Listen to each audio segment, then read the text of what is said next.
ao mercado com metas de produtividade. Esse combo não assusta atleta, não? Como é que você tem conseguido convencer tantos atletas a jogar no Vasco dessa forma? Gabi, obrigado pelo convite de novo. Eu acho que tudo passa pelo tamanho do Vasco, pela grandeza do Vasco e pelo que realmente é o Vasco, né? O Vasco, ele vive um momento financeiramente, né? E neste ano, esportivamente, muito ruim com a Série B. Mas a gente não pode nunca, eu como diretor executivo de futebol aqui, eu não posso deixar nunca de usar a principal carta na manga que eu tenho, que é falar pelo Vasco, que é convidar qualquer profissional que um dia sonhou em ser jogador de futebol e hoje a vestir uma camisa tão histórica, tão emblemática e tão importante para qualquer um. E eu acho que, além disso, tem a questão da credibilidade que a gente vem buscando aqui, Gabi. Comandado todos nós aqui pelo presidente Salgado, pelo CEO Luiz Melo, a gente tem mostrado aos jogadores, os jogadores que falam, os funcionários que falam, os profissionais do futebol se falam, a gente tem mostrado que é um convite para uma mudança de um gigante, um convite para trazer a credibilidade, a confiança e o trabalho que talvez, não é que tivesse em falta, mas talvez tivesse distorcido aqui nos tempos recentes. Então tem sido fácil convencer, que a grandeza do Vasco todos conhecem. O resto, os detalhes, a assinatura, até quando vai, quanto que eu vou ganhar, que meta é essa, tudo isso daí é mole, pelo que eu entendi. A gente, quando dá certo, a gente acaba anunciando os jogadores. Os jogadores que estão errados, a gente esconde, Gabi. Tem dado mais errado do que certo?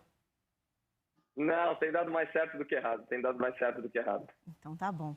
Primeira pergunta da mesa, eu passo para o Mansur. Mansur.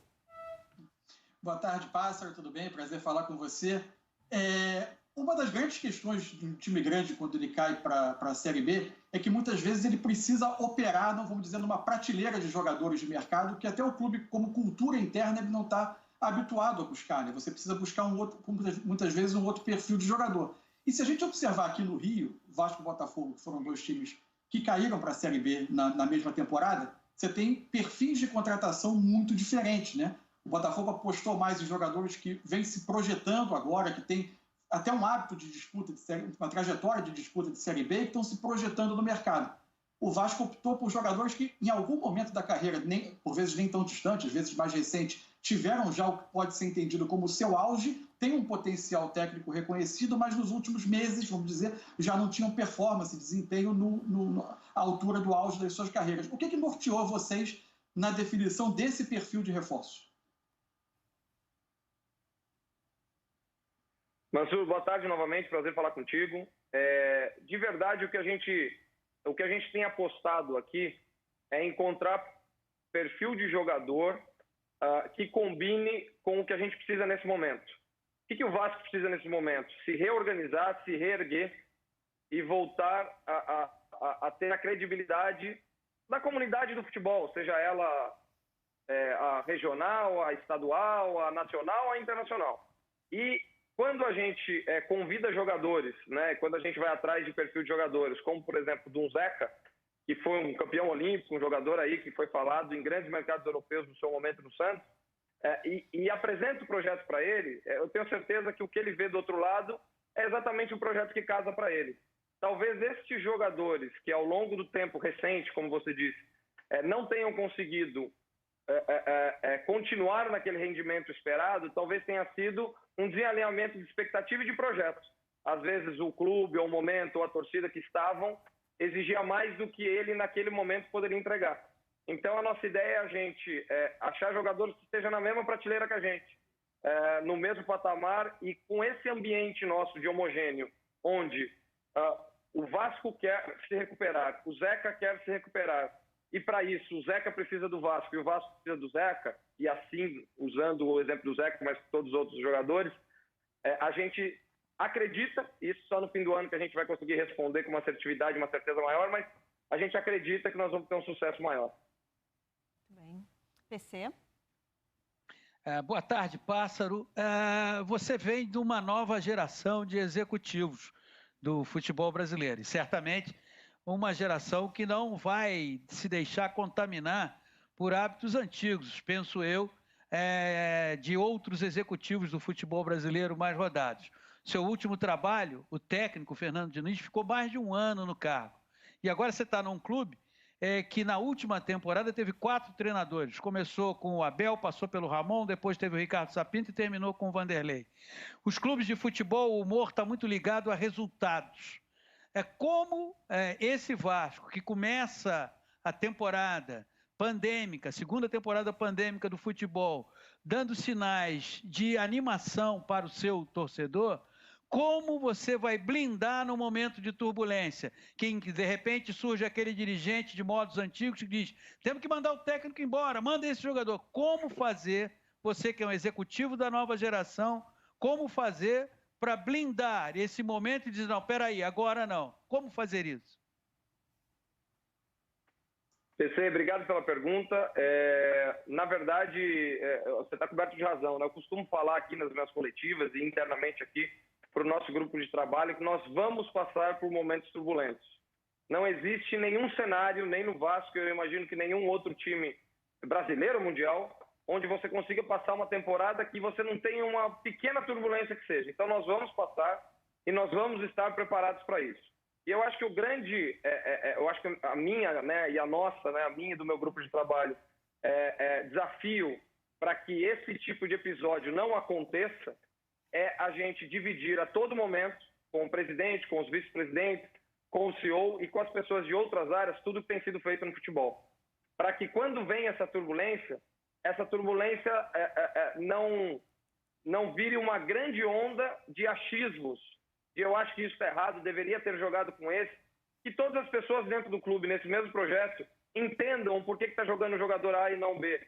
Por que deu 2 dias de folga e não 1. Então, acho que quanto mais na mesma página todos nós do clube estivermos, menor vai ser essa turbulência. Lembrando sempre que eu sempre costumo dizer isso, PC, eu passei isso com o Diniz do São Paulo. A gente acompanha o dia a dia, a gente está aqui em todos os trabalhos, todos os dias, todas as reuniões, todas as preleções, todas as viagens, e a gente está entendendo a temperatura do vestiário, o sentimento do jogador, o nosso sentimento e o que está sendo proposto e o que está sendo realizado. Lógico que a partir do momento onde há um descasamento gigante entre o dia a dia e o resultado, a gente tem que intervir. Mas enquanto há uma evolução, por menor que ela seja, um ambiente de estabilidade, onde a gente vê uma possibilidade de crescer, nós vamos fazer de tudo sempre para segurar. Porque quando há uma necessidade, e eu, enfim, na minha carreira já troquei diversos treinadores, quando há uma necessidade de troca de treinador, e você identifica isso e também não o faz, você também está agindo. Não está agindo pela troca, mas está agindo pela manutenção, e isso acaba causando também consequências no planejamento. Então, acho que o grande equilíbrio é isso, deixar todo mundo na mesma página, todo mundo imbuído e entendido do projeto, mas quando necessário, e se necessário for, a gente mexer para o bem do projeto que o Vasco traçou, nós vamos fazer, mas esperamos não fazer, estamos muito contentes com o Marcelo Cabo. Ok. Roger? Fala, Pássaro, beleza? Deixa eu ver se tá ligado aqui. Eu estava achando que eu já estava mutado de novo. Estou te ouvindo, Roger. Pode te ver novamente. Obrigado.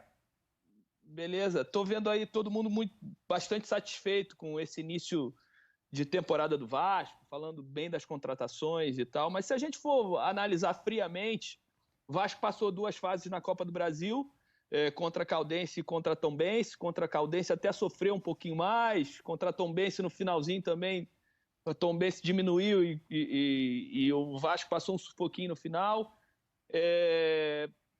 Não se classifica para a fase final do campeonato estadual, né? Com 4 classificados, o Vasco fica fora desses 4 primeiros, mas tem um jogo espetacular contra o Flamengo, faz 3-1, e isso massageia o ego de uma torcida que vem sofrendo muito nos últimos anos.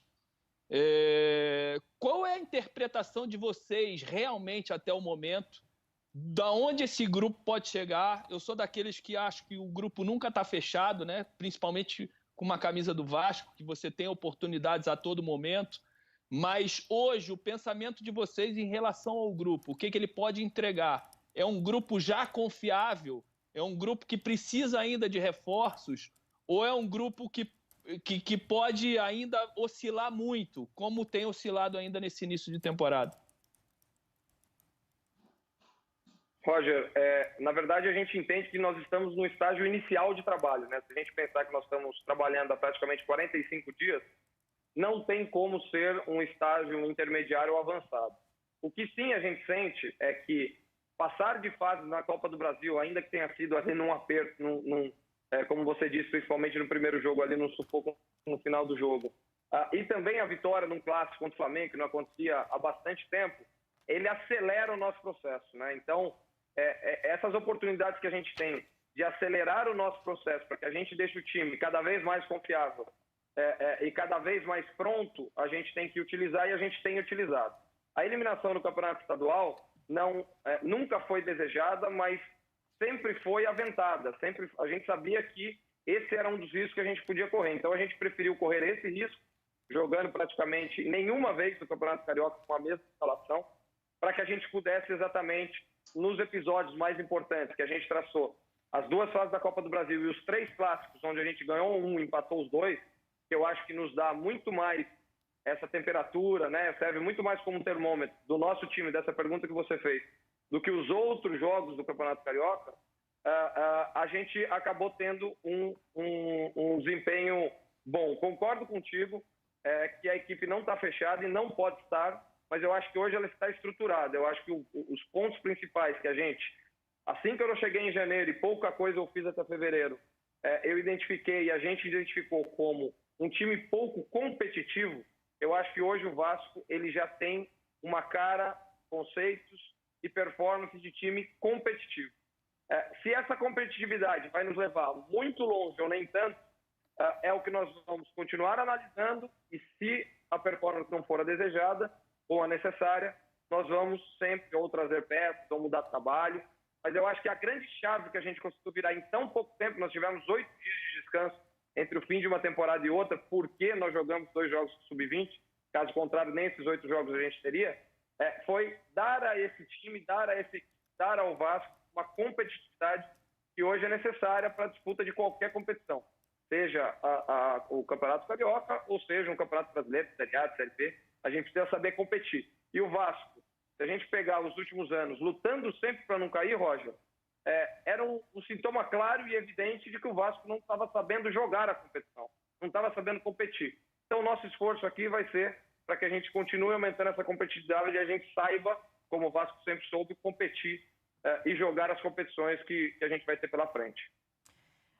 Muito bem. Pássaro, na coletiva de apresentação da temporada, um pouco antes ainda da notícia do rebaixamento, da concretização do rebaixamento, eu estava lá e eu lembro que vocês falaram muito sobre mudanças na base. Me chamou a atenção como que isso foi um dos pontos principais ali da reestruturação do futebol. E uma frase me chamou a atenção, que era: a gente tem que tomar cuidado para não hipotecar o nosso futuro.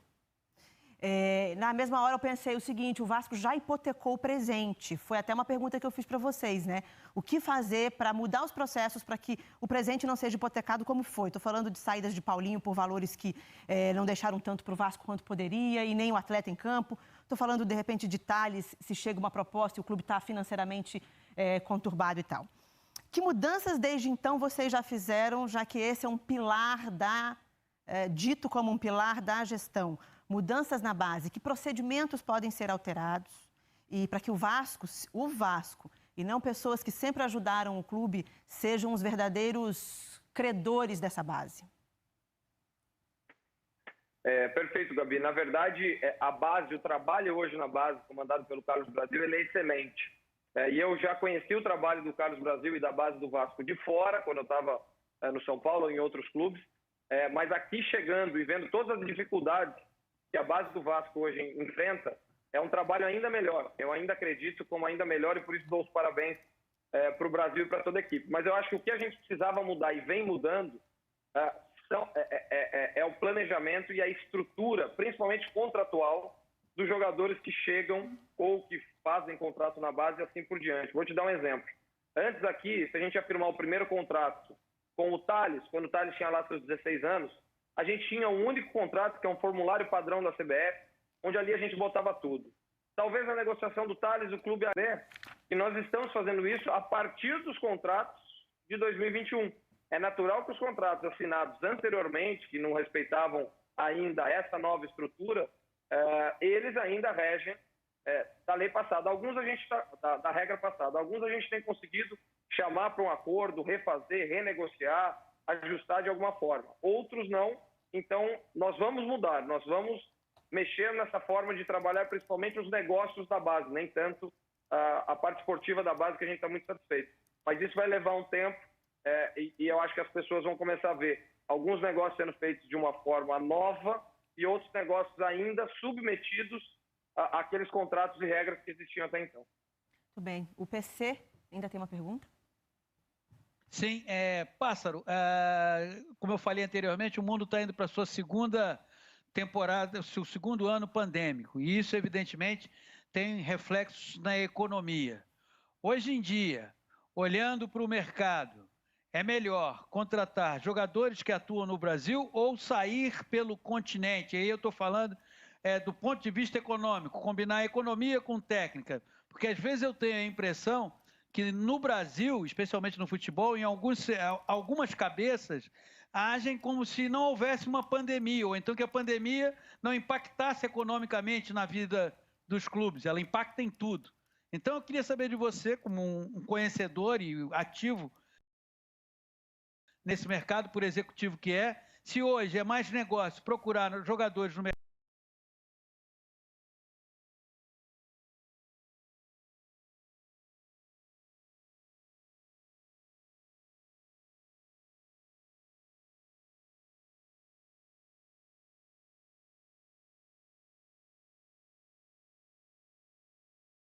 brasileiro ou 4, 5 mil dólares, e onde o dólar está muito mais valorizado, né? A moeda do Equador, por exemplo, está muito mais desvalorizada em relação ao real, eu posso pagar muito menos do que eu pagaria antigamente. Mas acho que o grande ponto sobre estrangeiros e brasileiros é que, neste cenário incerto, eu acho que o jogador que está num clube grande, com um bom salário, o jogador tende a ficar. Eu acho, a gente tem visto, PC, poucas trocas e contratações entre clubes brasileiros. E eu acho que isso tem a ver com aquele jogador que às vezes está num clube grande, ganhando um bom salário e numa estabilidade, ele sabe que talvez vai ser menor em outro clube, ele tende a não se mexer, ele tende a não ir exatamente por esse cenário. E aí você acaba reduzindo o seu mercado fica mais escasso, você tem que abrir mais as portas.